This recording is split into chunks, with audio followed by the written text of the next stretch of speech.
Campió. Moltes gràcies. Ha guanyat la Copa Col·legial del Maresme, és el primer campió de delegació de la història d'una seu a la Copa Col·legial, en aquest cas de la seu de la Copa Col·legial Catalunya. Què se sent després de ser campió i de ser la millor escola de tota la comarca del Maresme? Bé, doncs molt feliços, la veritat, i ara estem pensant en la fase final de Catalunya i al principi ha sigut un partit complicat, però els últims 2 minuts del descans hem sabut reaccionar i anar-nos -2 al descans, i després sí que ens hem ficat bé les piles i llavors ja hem començat a jugar com sabíem i hem remuntat. On t'agradaria... Bueno, amb qui t'agradaria jugar? No sé si us tocarà jugar a casa o a fora. Catalunya Central, Andorra o Girona?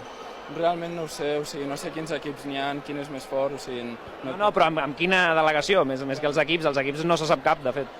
Andorra o Catalunya Central estaria bé. Si agrada viatjar, Girona us queda aquí al costat, però se'n volen Andorra o Catalunya Central, per tant, perfecte. A qui li dediques el trofeu, que ara us donarem?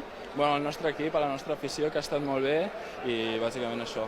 Fantàstic, doncs moltes gràcies, Ethan, i no te'n vagis lluny perquè ara et donarem uns premis, que els podràs gaudir de part dels nostres sponsors, de Step Back Podologia, Big Fan Museum, 24 segons, Nutrisport, etc. Així que no us aneu i ara us donem els premis als dos. Gràcies.